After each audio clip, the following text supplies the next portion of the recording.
Welcome to Beyond the Frontline podcast, where your host, U.S. Air Force veteran Donna Hoffmeyer, will help you transition from the front line to the home front. Listen every other Wednesday as we'll bring great conversations, resources, tips, and feel-good stories that will resonate and relate. Now, here's your host, Donna Hoffmeyer. Hey everyone, it's Donna with Beyond the Front Line, and I am going international. I am so excited. I want to tell you a little backstory here. So for the last, I would say couple years, I started following this British lady, and her name was Karen Unrue, and it actually started through my blog. I would write a blog, and I would start posting it. And Karen one day kind of picked up and read and gave me a really nice compliment about it and kind of promoted my blog and was putting it out to other people. And I started saying like, oh, who's this? And started following her. And I was very intrigued by her because Karen was talking about things like complex PTSD, but not in this in your face kind of way, but more as somebody that had experience that deals with complex PTSD, and she's thriving. And she really has this amazing way of explaining to people that, hey, this might be happening to you, but it doesn't mean you have to stop living, and gives all kinds of inspirational discussions and quotes and memes and videos and everything you can think of. So I had been watching her for a while and really just loved her message. And then one day, and I can't remember exactly what it was, but she had posted something. And I said, okay. And I reached out to her. I said, Karen, we've been following each other for a while. I think you should come on the podcast. And she was like, absolutely. So I am so excited to have Karen. And I want to tell you a little bit of her background because she was more interesting than even what I saw. When I peeled back more layers, I was even more intrigued. So she actually lived in the U.S. for about 10 years. She met and married an American airman. When she was 20, they ended up coming to the States, and she decided to serve in the U.S. Armed Forces. So she served as an Army reservist for 4 years as a combat medic. What ended up happening with her is that she was in an abusive relationship and ends up getting divorced and returns back to the U.K. with her son. And I'm going to let her tell her story on how this all happened. And eventually, what she found is that she was healing, but that she still maybe had some things going on, but she could still thrive. And that's kind of what we're here to talk about is how do we, there is no really just done, oh, I have PTSD and then I don't. That's something that can get triggered anywhere along the continuum. And so I think it's really important that we have this discussion that hey, you might be dealing with some symptoms, but how do you continue to move forward and how do you manage it? So the cool thing about her is that as she went through her journey, she decided that this was her passion, and she works as an advocate, or she was working as an advocate, mentor, and she was developing training on managing mental health. And she did that for 15 years it was a London mental health charity. She's retired, but she still does this now. She's still passionate about getting her message out. So, Karen, super excited that you're here. I've been wanting to talk to you forever. And when we had the pre-meet, I was super excited and then kept learning all this information about you. So welcome. Well, thank you. I don't feel worthy of that introduction, but thank you. I enjoyed that. Hey, it's true, though. We never think we are as good as we really are. I mean, I have watched you, I said, for a better part of 2 years. And it started with the blog, right? I was just posting it, pushing it out. And I think at that time, I was still really struggling myself. And I don't know, you picked up, it was you and another gentleman, and you picked up on it. And you were like, hey, this is great. And then I started following you and watching. And it was really inspiring. And then you started doing videos, and Yeah. and I know we're not video here. We just do audio, and that's my choosing to do that because I'm kind of lazy. I don't necessarily want to get all dudded up. Yeah. But Karen is I would consider you a trendy, mature lady. So she's got this fabulous, beautiful gray hair and these wonderful glasses, and she's always like trend setting. Like she's just that person. So when you see her on videos, it's even better. So y'all need to go follow her, Karen Unrue. You need to follow her on. You're mostly on Twitter, right? I'm mostly on Twitter, yes. Yeah. Yes. That's where I found you. Yes. All right. So enough of me yapping over here. Let's talk about you. I kind of summarized your story a little bit, and I didn't want to get heavy into it, but kind of were you, and kind of go from there to where you got to today. And I'll just let you take that. Okay. Let me first of all say that the reason I began on Twitter and that I felt I had something to say, or there was something I wanted to say, was because I found that I was reading or listening to podcasts, a good 10, 15 years ago, which were a lot of, oh gosh, yes, I was down at rock bottom, things were terrible. I didn't think I'd ever make it. I was suicidal. And then sort of a couple of chapters later, it would be, and now I'm thriving. And now life is so much better. And you're going, well, I like that for you, but what I really want to know is how the hell did you go from A to B? And there didn't seem to be an awful lot of stuff out there about the transparency of the journey. And so when you talk about thriving while striving, which I've only just thought of, which is a very good expression. Thank you. Your next book? My next book is that, and don't get me wrong, when I finally left, I was broken. And I finally left my 10 years of abusive marriage. I was a broken woman. I wasn't one of these heroic alpha females who, rose up out of the quagmire of my marriage.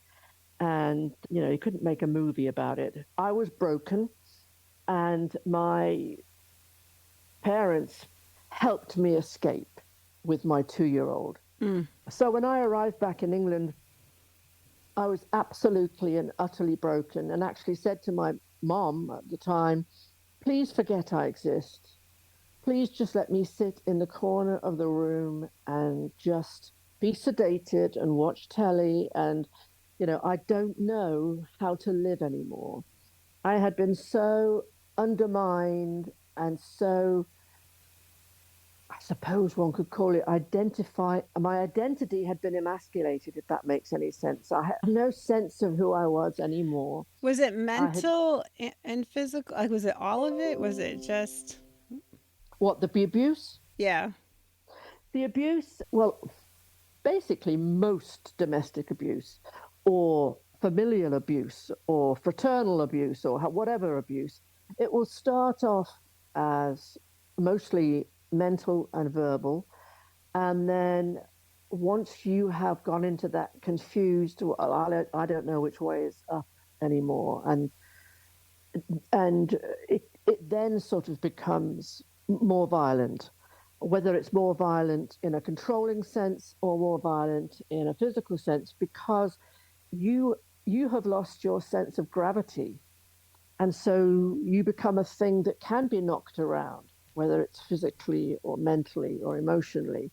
And so for me, it started off very subtly. Plus, I was now isolated from everybody that had ever known me because I was living in the States on an Air Force base in Plattsburgh, New York. You can't get much more remote than that. Agreed.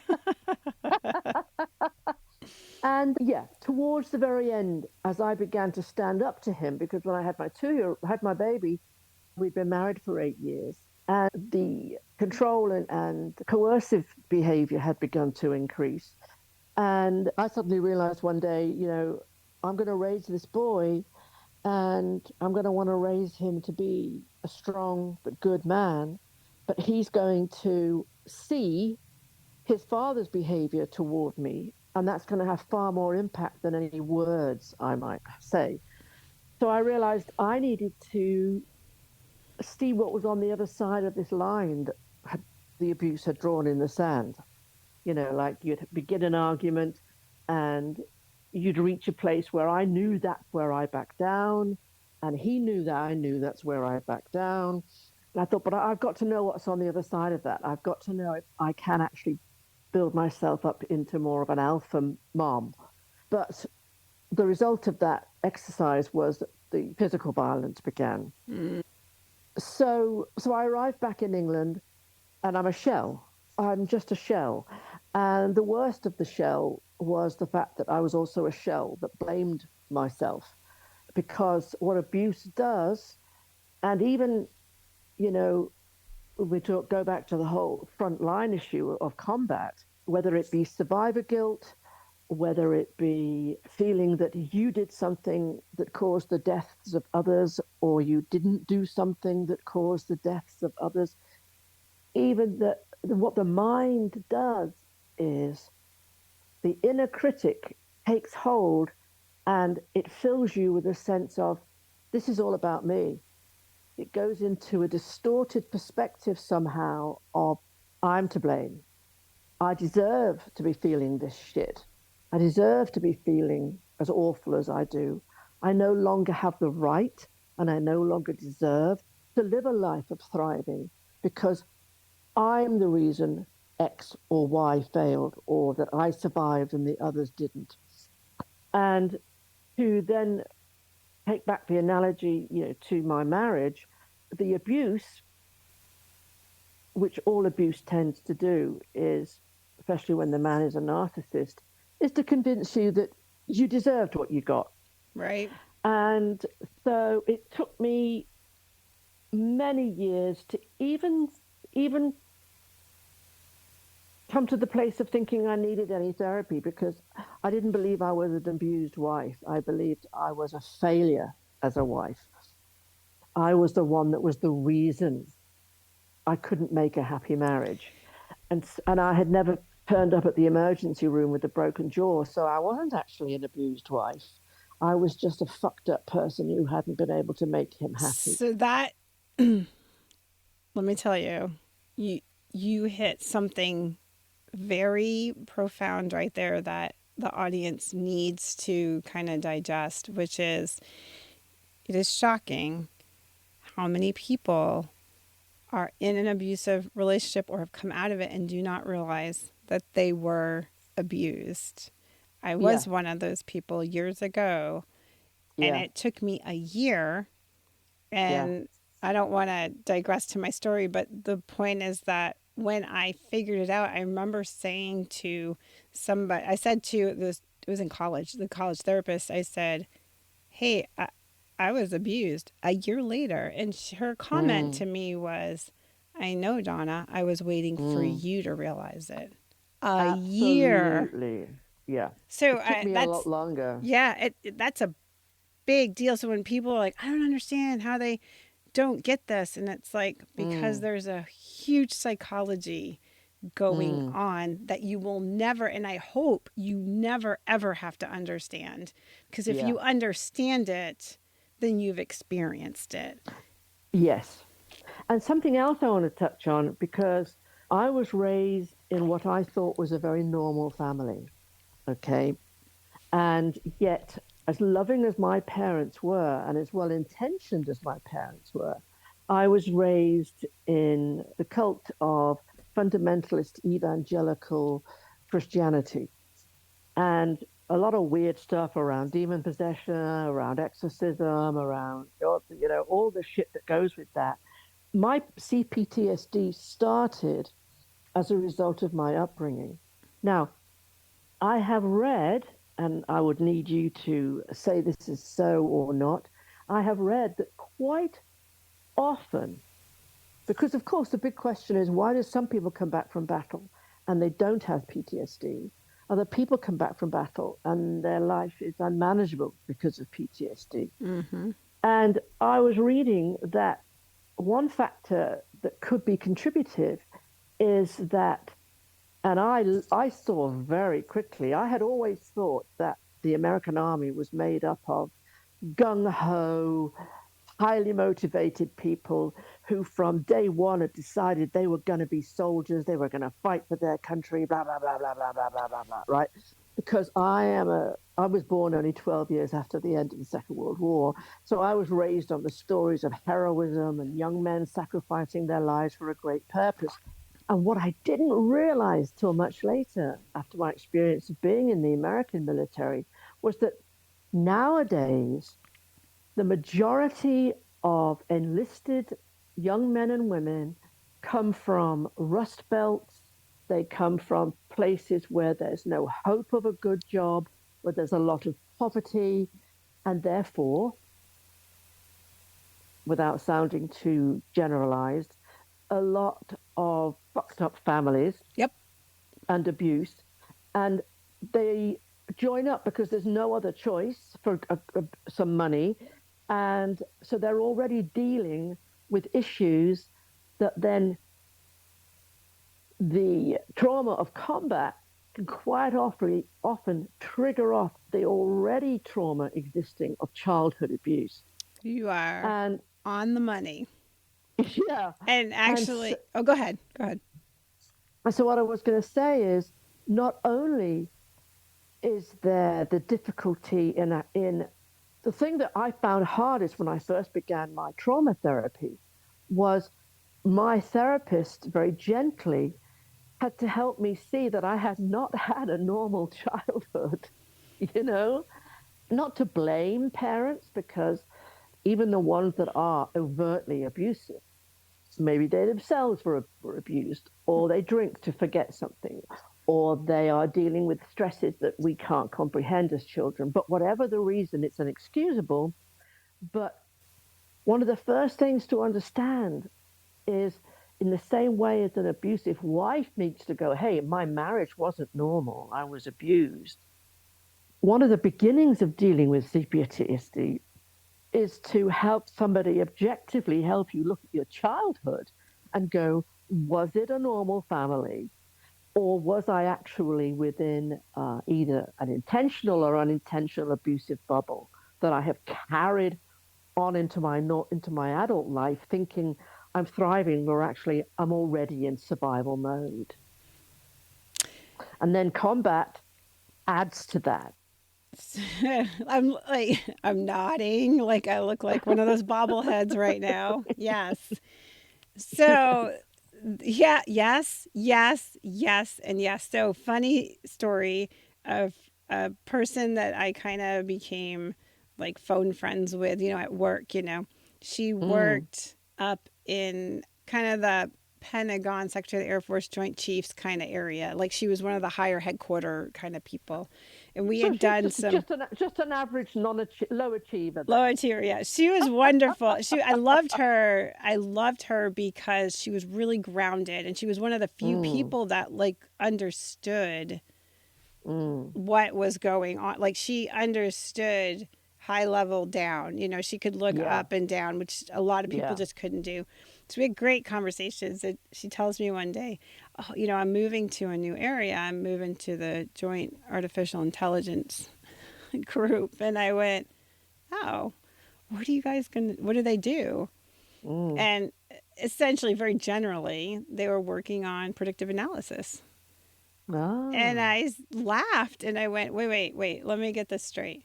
So you're going to try to figure out the best combination of people and rule out things that make them at high risk for like PTSD and things like that, right? And she's like, yeah, sort of, kind of, obviously there's far more to it. But I laughed and I said, so you're basically going to get rid of half the military or make them ineligible. I said, because who do you think does our special forces? And that's not, and I'm going to say, we're not blanketing every single person. I'm sure somebody's listening that's like, I'm not, and this and that. Yeah. I'd also it's challenge. Not a generalization. Yeah. But the percentage is a lot higher, right? And and the military, I'll tell you, they were notorious. I used to get into some pretty intense discussions when we took care of the Guard and Reserve and we would get them on orders. And one of the comments that would come up, so somebody's dealing with mental health and maybe they diagnose this as complex PTSD. Yeah. And the military would be like, well, was this from childhood? And I would say every time, it does not matter. Yeah, You exactly. accepted them, and it Yeah. is the event that happened in the military Yeah. that Yeah. triggered. And it can be cumulatively. It can be the stress plus deploying Yeah. plus whatever. Yeah. You Yeah. own that now. Yeah. You brought Absolutely. them in with this childhood trauma, whether you knew it or not, and Yeah. now you got them. So whether or not it is from childhood is completely irrelevant. Are the odds high? Very much so. Very much Yeah. so. We would see this all the time. I was just thinking of a service member I took care of. He was in California. And he went to some schooling and he was bopping along. And then all of a sudden, and the schooling was like an intense schooling that he had to go very like long hours and kind of pushing you to the limit mentally and stuff. And the service member triggered, and now he's like in his room drinking and he's not showing up for class, and of course everybody's like, oh my god, and now he's a problem, right? He's a problem now, and nobody can understand why.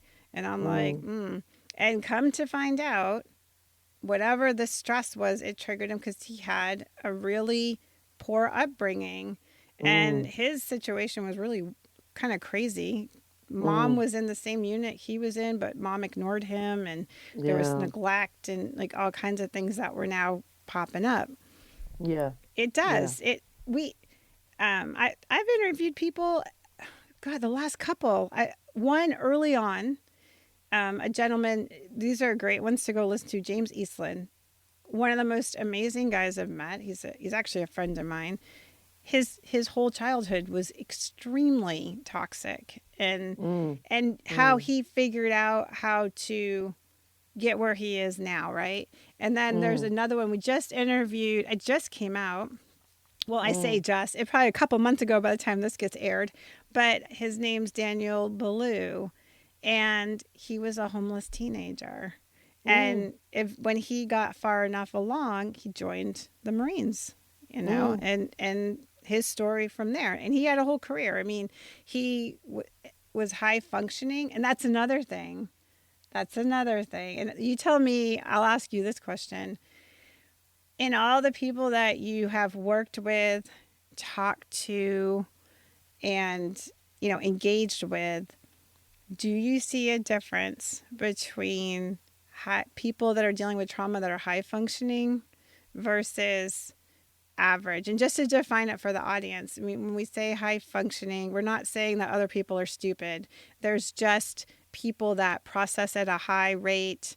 They synthesize a lot of info. They, you know, connect the dots. Their IQ level is probably up there, you know. They're kind of the smart kid in school or that kind of thing, you know. Again, we're generalizing, but I'm just saying that, do you see people in high functioning do better, do worse? Is it dependent? Like, because I have some thoughts on it, but I'm curious about yours. Wow, good question. One I've never been asked or thought about. Interestingly, I think if somebody has the ability to look inward and investigate with an intelligent insightfulness that enables them to not only deal with the subjective that they are experiencing, but also take on board objective information from a professional or from books they're reading and see that as relevant to what they're going through, and therefore go, wow, if I begin to implement this, then things will get better without me necessarily needing it to get better straight away. Then yes. Whereas somebody who, and again, we're not talking about stupid, but with I'm using an emotive word, but I don't mean it to sound emotive, but with a shallower way of thinking, to where they get so caught up in the subjectiveness of what they're experiencing. Like more superficial thinking, just kind of, more superficial thinking. Yeah. Then I think it's harder for them to begin to even imagine themselves taking on board any information or accessing themselves quite what you're saying or quite what they're reading or quite what you're telling them, because they are bound up in that more superficial subjectivity. Is that making any sense? Yeah, no, I get it. If you can process it, there's a better chance of self-awareness and being able to utilize resources to help with that healing process. Saying that, I think there's also the opposite being true, which is because, and I'm just saying this without any ego, but I'm just saying it, because I'm an analyzer, because I'm intelligent, because I'm a thinker, I have a greater tendency to live in my head, which can also then, like I remember I had a very good friend and who'd also had a difficult childhood, and we were now in our 40s, and great friends, sort of trying to learn to thrive. And sometimes, this is going to sound terribly unwoke, but I don't give a damn. I remember one day we were both going through a hard time, and we said to each other, "This is so ridiculous. We have all the insight we could ever need to put this issue right?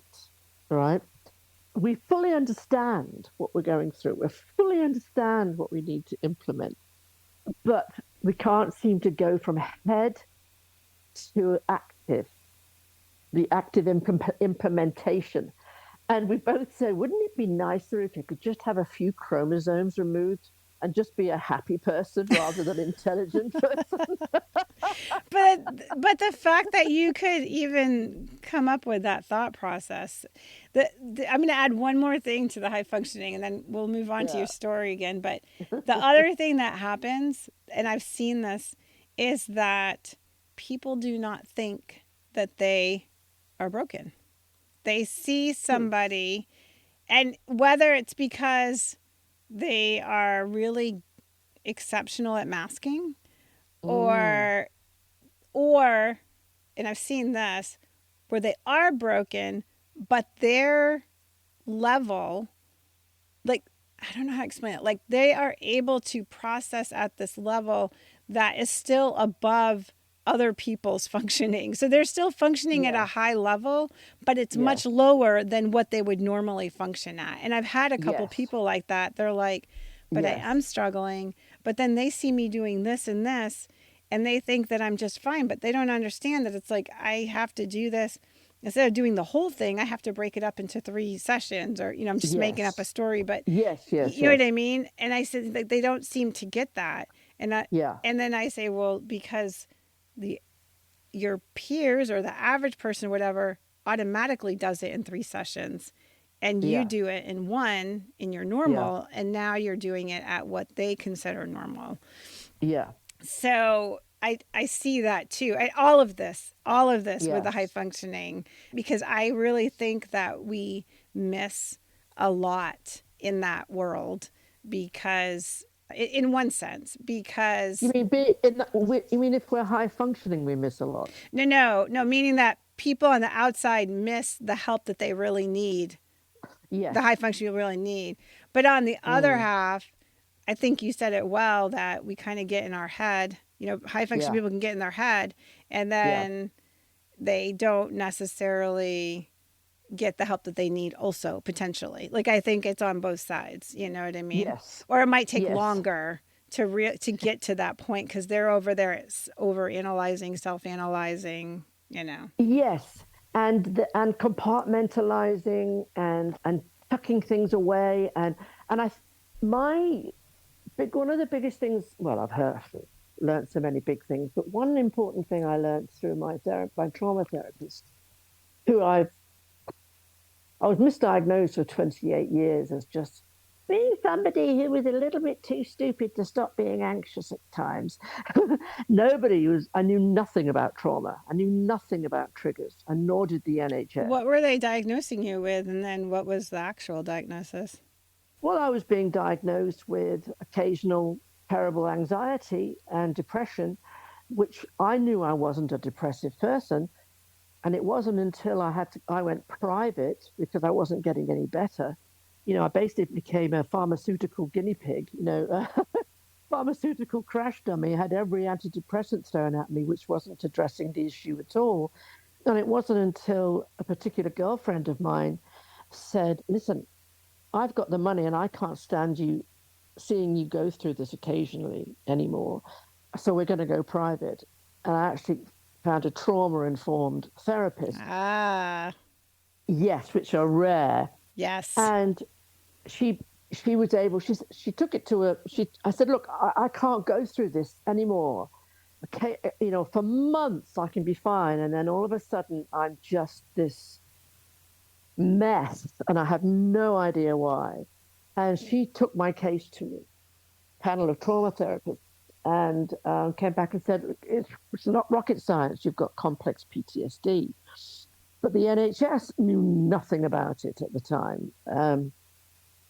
And so it's only in the last 10 years that I've been actually working on CPTSD rather than thinking I'm just a fucked up person who somehow got born genetically fucked up. Yeah. So let me get us on. I want to go back to your journey a little bit. So you came home, you're literally like, I'm out, we're done.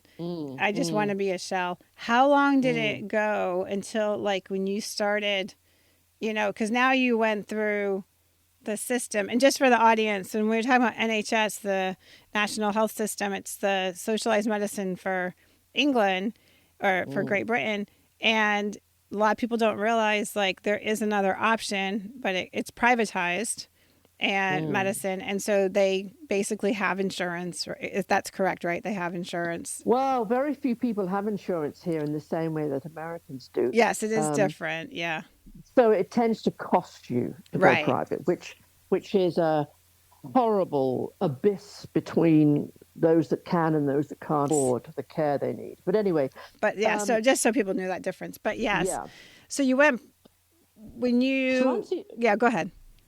So to answer your question, because I was raised in this fundamentalist evangelical cult from birth, my whole way of being taught to address things was through prayer and faith and Bible reading and laying on of hands and all that stuff. Sorry to any listeners who still believe in it, bullshit, and having demons cast out of you and the spirit of fear, all this stuff. So I was following that pattern, if you like, and getting nowhere but finding some comfort, but not thriving, not in any way getting better. And so for 28 years, I limped. But I learned to function as a mom, as a friend. I went to university, but I would have these extreme periods every few months. Sometimes a year would go by where my life would become totally unmanageable because I would slip into the abyss of complex PTSD and basically be tranquilized until it passed. So I was still continuing to function, but it was a limp. And it wasn't until two things happened. One, I saw through I left my faith. Began to question whether I believed what I did because I was raised in it, or did I actually believe this stuff was true? And I went through a long period of assessing my actual belief system and came to the conclusion that no, I didn't believe in this God that I was raised to, believe in the way that I was, and that therefore, if you like, my mission statement changed. And so I began to look at the more secular world for means of healing. And it was as a result of that because until then I hadn't even addressed the NHS. It was all to do with talking with, vicars' wives and elders who had had one counselling session and decided that they could help me by casting something out, which didn't help the PTSD, I can tell you. How many years until you started working with the NHS when you first started doing like traditional kind of? It must have been about 10 years after leaving that I finally went to what they call the community mental health team. It means you're not Gotcha. institutionalized, you're dealing with it as an outpatient. Saw a psychiatrist, but again, even though I was telling them about, not my upbringing, because I thought that had been normal, but my marriage, people weren't addressing it as me having had any trauma. They were just going, oh, you're so anxious, we got to stop this anxiety, but not addressing any underlying damage. Causes. Right. So 10 to 12 years ago, I start seeing this wonderful trauma therapist. And I begin to recognize that, yep, I didn't have a normal upbringing. And we were addressing that. And I was being helped to see that there's a wonderful psychoanalyst called Gabor Mate. I don't know if you know of him. I would really advise you to look at his work. And he has put a whole new cutting edge look on trauma and addiction specifically, but trauma as well. And one of the things he talks about that made a huge impact on me was that the word trauma is the Greek for wound, and that trauma is never the thing that happened to us. Trauma is never the uncle having sex with us. Trauma is never the bomb going off. Trauma is never the abusive husband. What trauma is the wound caused to the individual by the thing that happened. So, yes, very much it's about addressing the thing that happened and dealing with it and putting it into perspective. But more than anything, it is about learning to find a safe place again within yourself. Because it seems that, I remember going to one therapist, and I had been out of my marriage for like 14 years. And her first words were, what? You're still struggling after 14 years of your marriage being over? And I felt terrible.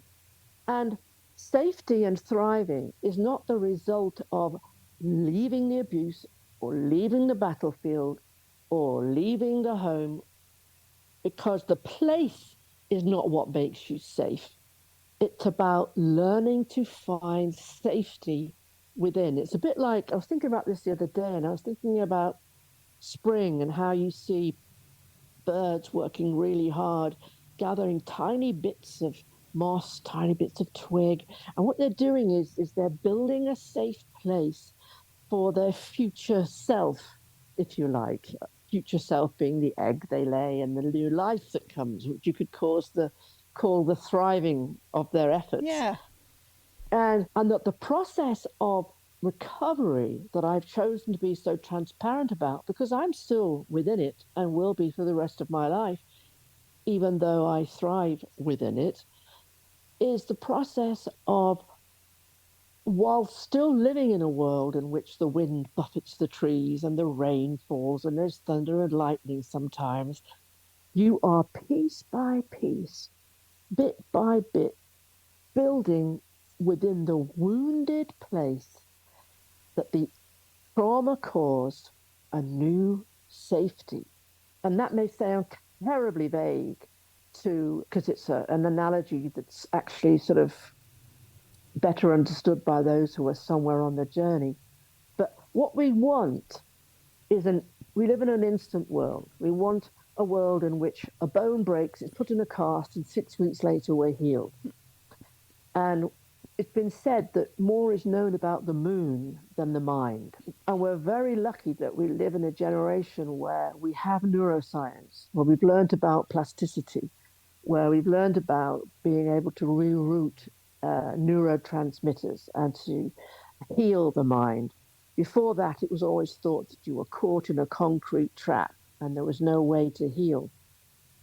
But we still live in a world where you put your quarter into the machine and the Coke comes out, at the bottom.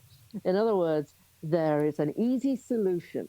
Immediacy. And yeah. Immediacy, instant gratification. And so And also we look at people with a broken limb, for instance, and we go, well, I don't understand it. They were completely broken and they've healed in 6 weeks. Or he had a terrible car crash. And okay, he might be limping a little all these months later, but he's back at his work. How come my car crash has left me still debilitated and taking me so long to recover from? And it's because society understands what it can see. It can see a broken bone. It can see the damage done by a car crash. But if you've had an emotional car crash, nobody sees your wound. And so we begin to stigmatize the fact that, hey, why aren't I getting better in 6 weeks? How come no one's still got sympathy for me 6 months later or 2 years later? Well, it's because our wounds are invisible and therefore harder to understand. So to have a trauma therapist explain to you, it's not about getting over the bomb that went off. It's not about getting over seeing your friend killed next to you in combat. It's not getting over the fact that your husband beat you. It's healing for the wound of the impact of that thing that happened. It's rebuilding a safe place inside so gradually that it's almost imperceptible, and it never feels fast enough at first because we live in such an instantaneous gratification world. But it's about learning this is going to be a lifelong journey. And it took me years to get to the place of accepting my wound, of realizing I can't make my wound go away. It's like the way I look at it now is it's as if I have a bomb inside me. Now, that bomb at first is packed with gunpowder. And when I'm triggered, it goes, right? But gradually, bit by bit, by all the techniques and coping mechanisms and things that we are taught that are so slow, they seem imperceptible. Gradually, we are removing the gunpowder so that now, years later, even though I still will have a trigger go off, it doesn't fragment me into a million pieces anymore because there's less gunpowder from the work I'm doing, from the nest I'm building. So instead of, it goes, it's a little and eventually one. It goes, yeah. And it's about accepting this is gonna take time, and I am going to love who I am while this journey is taking place. I'm not going to wait to love myself till the cast comes off. Nobody waits to love themselves till the cast comes off because a visible wound is understandable. You can still love yourself. Hey, look, you can see what happened to me. But when it's an invisible wound, we are so caught up in the stigma of this society. We're so caught up in the sense of failure, especially men coming back from combat, or men who've been in domestic abuse, or men who were sexually abused. Mm-hmm.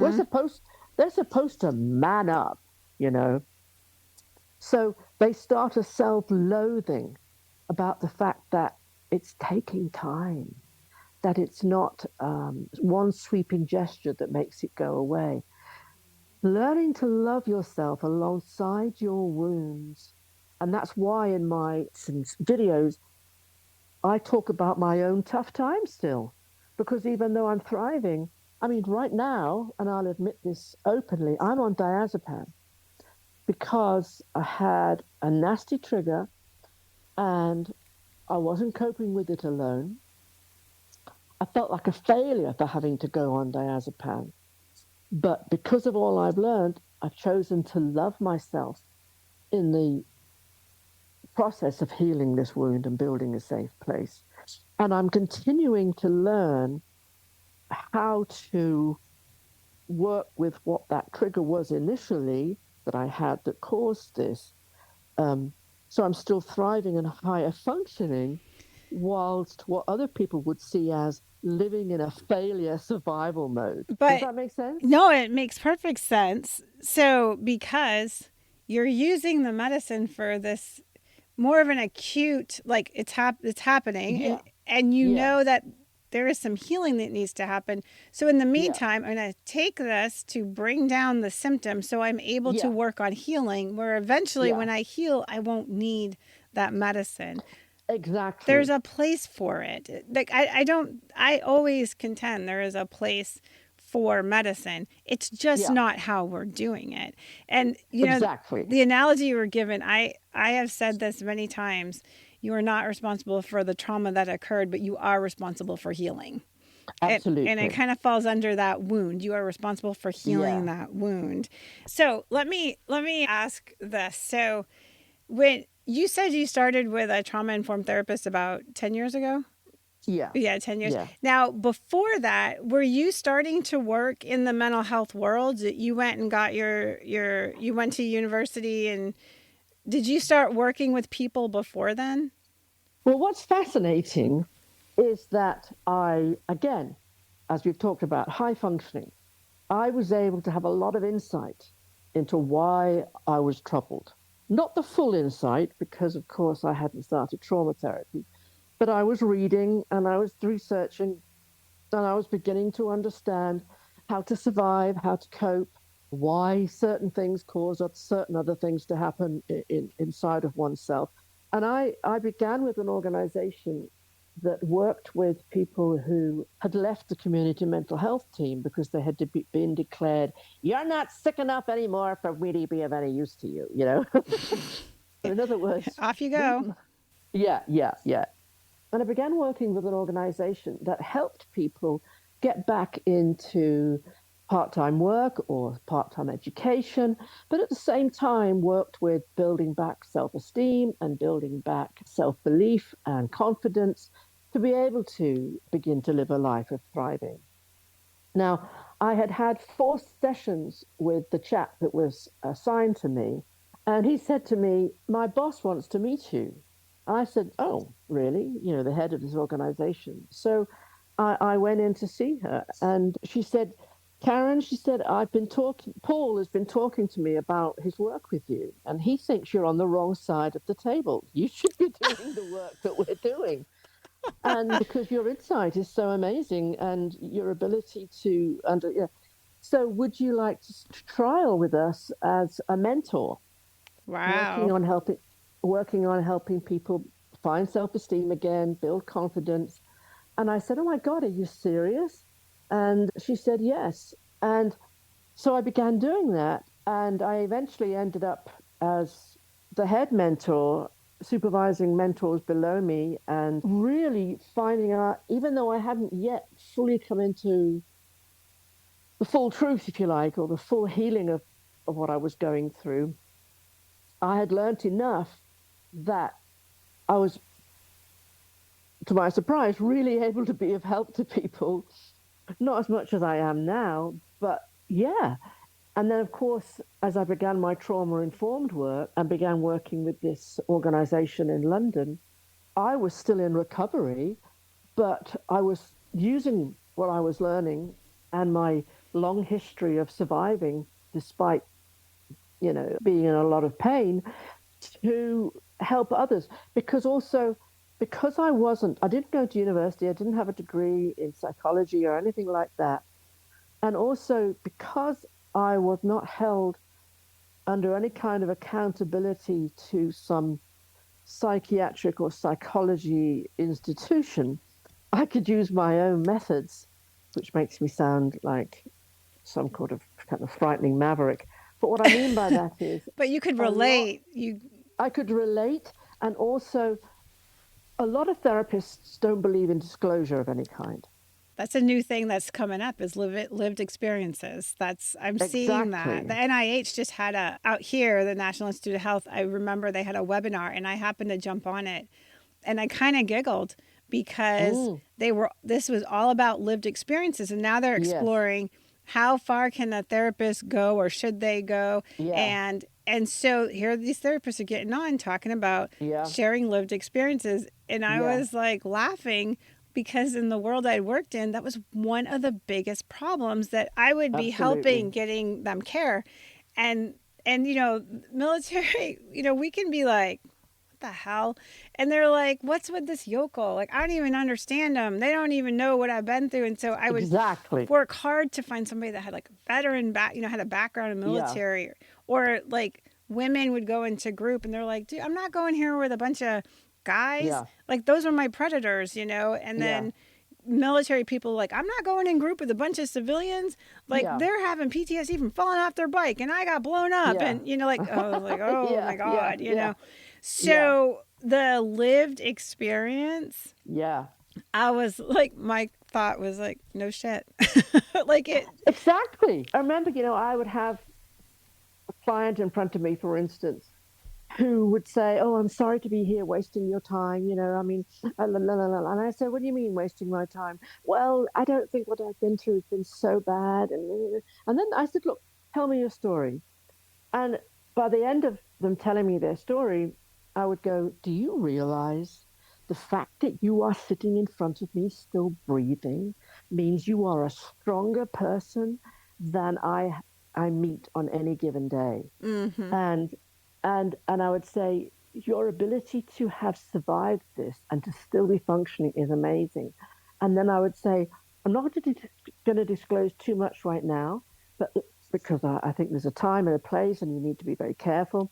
But I would say to them, do you know that I have been through so much of what you've been through, and I too have been through an abusive marriage. I too have felt I was a waste of time. I too felt it was my fault.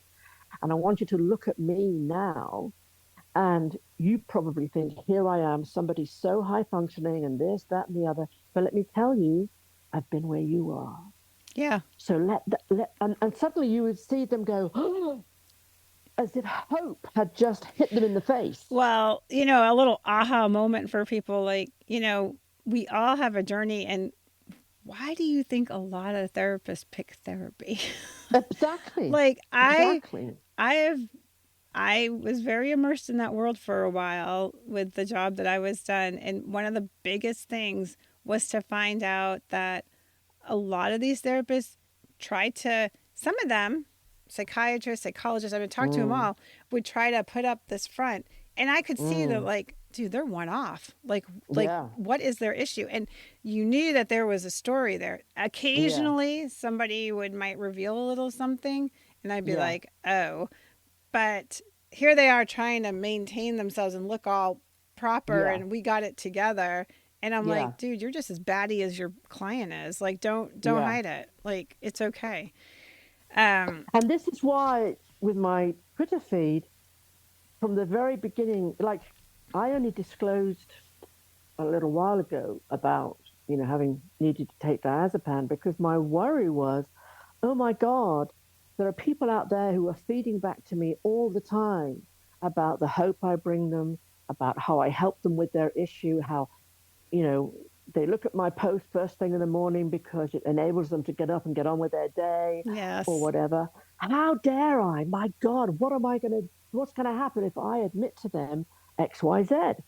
You wouldn't believe the feedback I got. Thank you so much, for sharing that. you normalized it. This is what it should be. It's the normalizing. And if you think only 100 years ago, somebody with a cleft palate would have been believed to have been touched by a devil, or somebody with epilepsy would have thought to be demon possessed. There's still stigma, and stigma is a recent thing, even in the physical medicine world. And the stigma that people are living with mental health issues, the self-loathing, the sense of failure, for somebody to go, you know what, I've learned how to love myself. I'm learning to build a safe place. But you know what? I'm choosing still to love myself, even though I stumble and fall. And it's okay for you to stumble and fall too. If I could have read that kind of stuff earlier myself, it would have helped so much. Yeah. Yeah, I tell you, all of that, every single bit of that. I'm going to touch on two more things before we wrap up. So one, I want you to briefly explain to the audience, because this is important, the difference between a therapist and a trauma-informed therapist. Now, I'm going to caveat and tell people, like, we're not bashing therapists. There is a choice that gets made in the therapy world on becoming a trauma-informed. And I have had therapists say to me, like, I can't do that level. Like, I choose not to. I choose to Yeah. stay in the realm of X. And that is completely fine. The Yeah. problem that I have run into is when the therapists try to say, oh, yeah, I got this.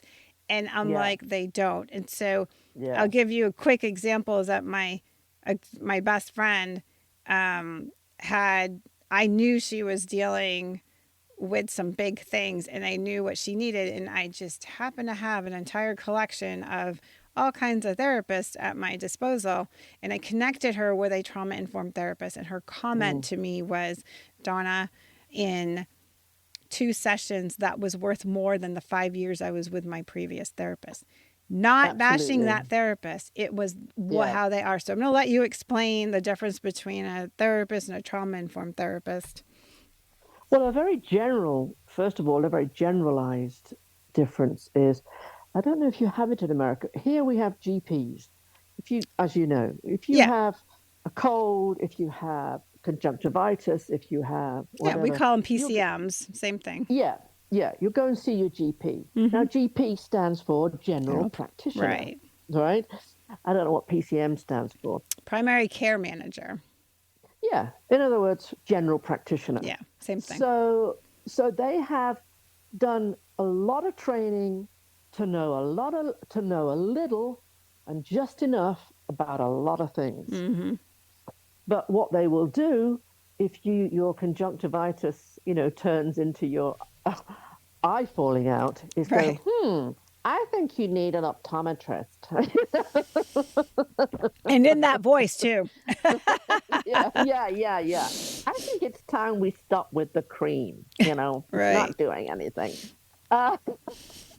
So for me, a therapist is somebody who, with all the best intention in the world and with a heart and a passion for helping people, has become a GP. Yeah. And they do good work for people that need things like cognitive behavioral therapy or, generalized talk therapy kind of issues. Yeah. Talking through a acute specific situation or. Absolutely. Yeah. But a trauma therapist is somebody who is no longer a GP, but has seen enough patients that they don't know how to help go, fuck this for a lark. I'm going to do the extra work required to understand the impact and the wound that trauma causes and the specialized input required to enable this person to go from living in survival mode to learning how to feel safe and to thrive. Right. The very different, like the example I gave you before, when I went to see a therapist and I said, she said, how long ago did you divorce him? And I said, 12 years ago. And she said, why aren't you over it by now? That was a non-trauma informed therapist. I would say so. So when I first went to see my trauma-informed therapist, I'm expecting the same, because I didn't know really the difference. I'm expecting the same sort of, and for her to go, well, of course you're still hurting. No one's helped you look at the wound. I'm going, you mean I'm not mad? You mean I'm not stupid? You mean I'm not someone I should be blaming myself and loathing myself and not being better yet? Because all your well-meaning relatives and friends are going, hey, honey, start dating again. Sorry, I always go back into an American accent. I love it. Hey, honey, start dating again. Oh, my God, that was years ago. Your father beat your backside to a pulp. Get over it. They're still trying to help, but without the information required about the impact that thing that happened had on you as a person. Yeah.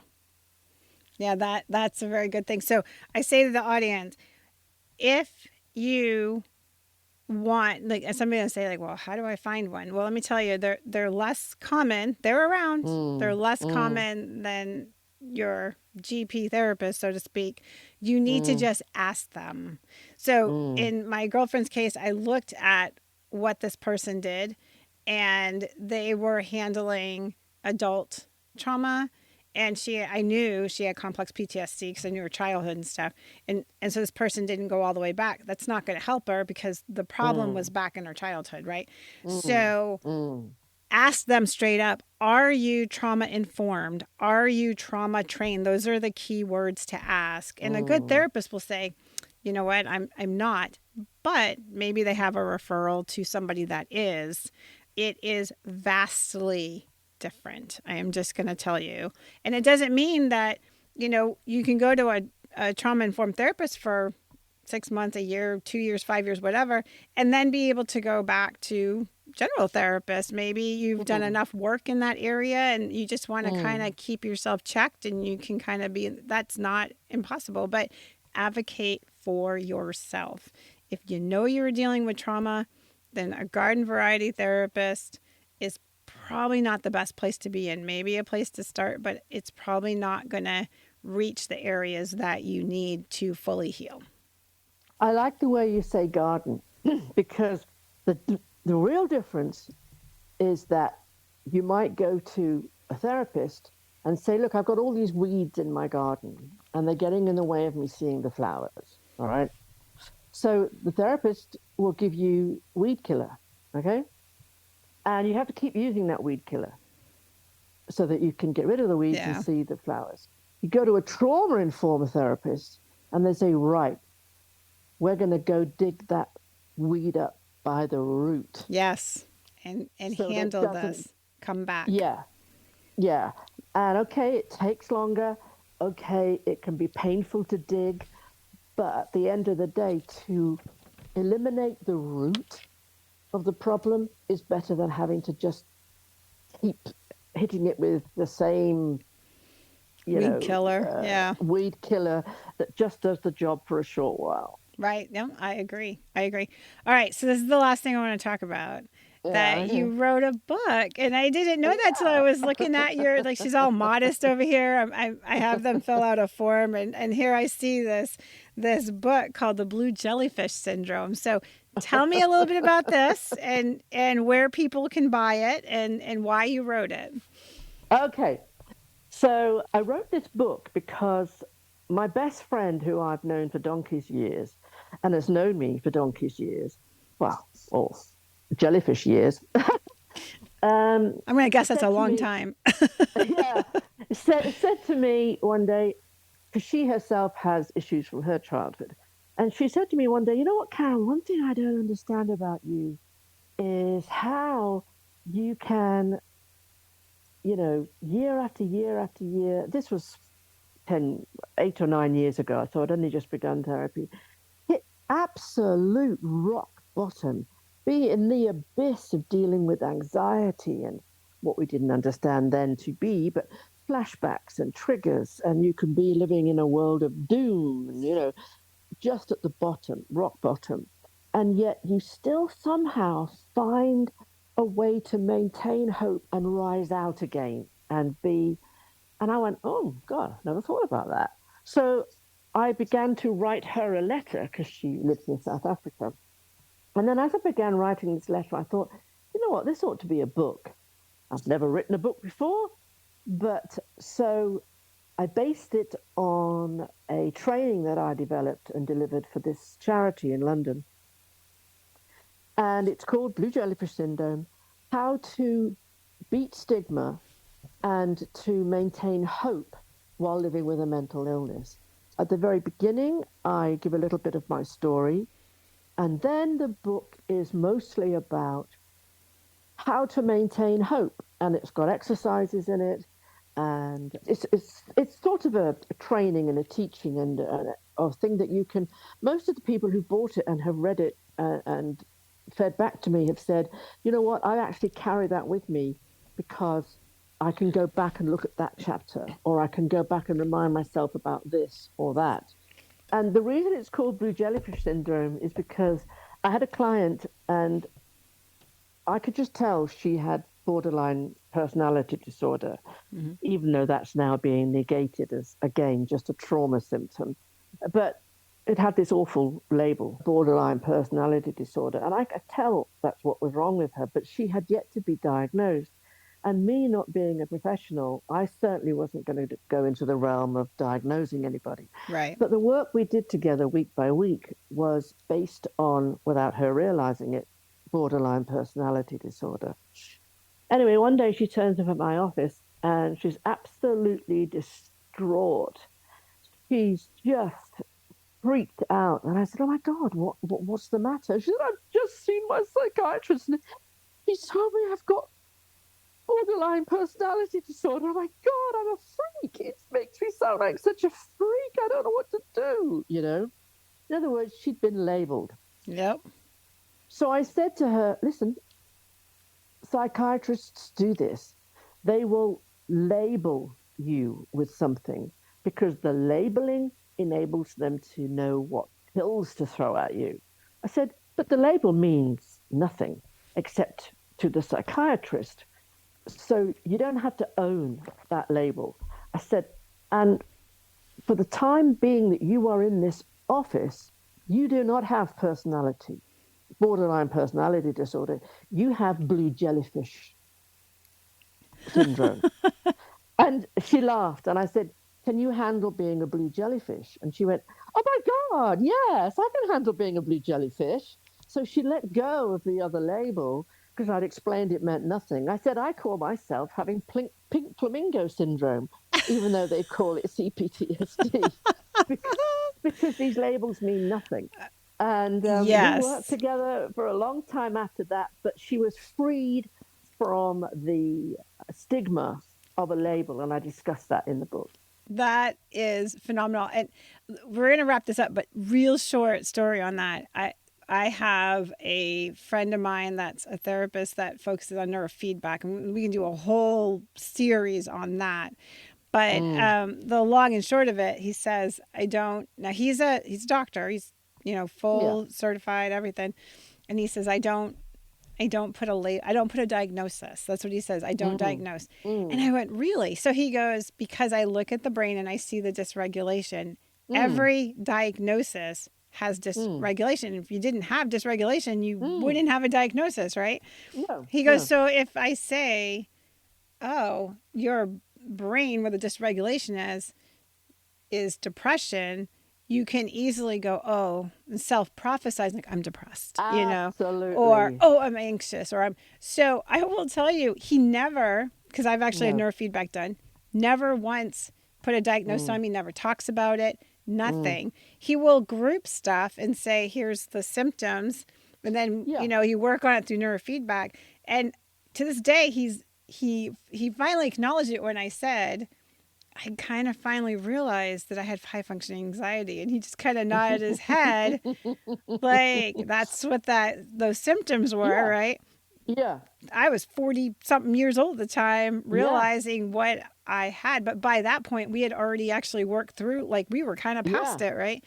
And so like my son has ADHD, and the dysregulation there is like, it's gross dysregulation, Yeah. And so, he does have that, but we also don't let him live in that, you have to find ways. I'm like, your way is going to look chaotic to somebody else, but it's your way, So this is my kid that his drawers are collection points for specific things. This drawer is for my pants, and that drawer is for my shirts. Don't ask if they're folded. Not one of them is. No. But he can go in and find the pants that he needs in the shirt, and it's not on the floor. That's his organization, right? Yeah. Et cetera, et cetera. So the whole idea of not being labeled, so the blue jellyfish, that is phenomenal. I'm like, well, a label and a diagnosis is a burden that the patient shouldn't bear. All they need to know is that the therapist or the psychiatrist or whoever they're seeing goes, I understand your condition. And your condition, as you say, means that you are completely normal because you have had a completely normal response to something abnormal in your past or to a chemical in your brain. Going to deal with it. Don't put a burden of some awful sounding title on it, because it's a bit like, though it's not always true, but telling a cancer patient, well, now you've got 6 months to live, because they will then live for those 6 months quite often because, well, they've been given a timeline. Yes. Maybe if they hadn't been given a timeline, they'd have, whatever, who knows. But Right. yeah, No, it's true. There's a lot of doctors that won't give it. They'll say it for that reason. And the spirit is, the will to live is incredible. It will go against odds. I mean, I've watched it. Absolutely. And Absolutely. I mean, do I pick up on, I've had friends that have parents passing away and stuff like that. And there are certain signs that are coming up that I'm like, okay, we could be, this way or that way. But yeah, I've had many people say, well, the doctor said possibly 6 months to 2 years. Like, what do you think? And I'm like, and you could go 5. Like I said, it's really is, where there's a lot of factors in that. So, all right. So where can you buy the book? It's on Amazon in anywhere, the US, Australia, Europe, awesome. Britain, I'm going to go get a copy. I'm all excited now. And it's available as an ebook or a paperback. Perfect. Well, you know what? Those little pocket-sized books, I'll tell you. And if you're dealing with people that are dealing with complex PTSD, or PTSD in general, how many times I've heard, oh, now the doctor says, like, I have ADD. I'm like, no, you don't. It's not ADD. It's just your brain is so distracted right now. Like, you can't focus. Like, I can't read now. Yeah, I get it, because your mind is fractioned, you'll get back. So ebooks, the small books are easy. I think you should look into doing an audiobook and you should read it. I need to investigate that. That's true. Yes. I'm also working on a website at the moment, building a website in which I hope to put out a lot more ebooks on different aspects of things. And I'll let you know when that's up and running. I'm excited. It's been a delight to talk to you. Oh, I've loved every minute of it. I was so excited to do this podcast. I mean, and usually I do my recording stuff in the afternoon, but I was up and I told my family, I'm like, I'm out of here. I got to go do a recording 8:30 in the morning. Woo! And I was super excited. Can I make a big recommendation? Absolutely. Now, I know a lot of your listeners are military. Mm-hmm. Some of them will have had childhood issues or domestic abuse issues. Because military life isn't easy, whether you're an army brat or whether you're a combat veteran or a wife in the military or whatever. But there's a brilliant book called CPTSD, From Surviving to Thriving. And it's by a guy called Pete Walker, who himself has lived with and continues to recover from CPTSD, but went on to become a psychoanalyst, whatever. Mm-hmm. And he has written the most comprehensive lay book about explaining what it is, how it works in the brain. There is, you don't have to be clever to understand and implement this. And it's full of then ways of dealing with your inner critic, ways of dealing with a wound, ways of dealing with attachment issues. It's an amazing book. Excellent. I love all of it. So, all right. CPTSD From Surviving to Thriving. Yes, by Pete Walker. All right. So there's another resource for you. So you can go get the Blue Jellyfish. You can get Pete Walker's book. It's a whole bunch of stuff here for this. So, all right. Any last words before we wrap this up? Be patient and gentle with yourself. It takes time. Love yourself while it's taking time. Because the harder you are on yourself, the longer it'll take to heal. Very, very wise words. Very wise. All right, everybody. That's a wrap up for today. And we hope you enjoyed the show. I think this is just an excellent resource for everybody to look into. You can reach Karen on Twitter. She's there as Karen Unrue. Last name is just like it sounds, Unrue.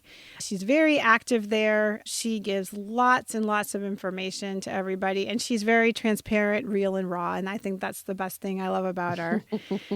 So from everybody here, Beyond the Frontline and our parent podcast, Coming Home Well, we hope you love this. We want you to like, share, and I think that cool term is smash the button. Give feedback, ask questions. We want to hear all of it. You guys can email us at cominghomewell.com. I will get all the emails that are directed towards Beyond the Frontline. And so for this week, we hope you have a wonderful rest of the week. Peace out. Thanks for listening to Beyond the Frontline, a podcast of coming home well. Join us every other Wednesday. And if you enjoyed this episode, please share it with others, post about it on social media, or leave a rating and review. Thanks again. And until all are home and all are well.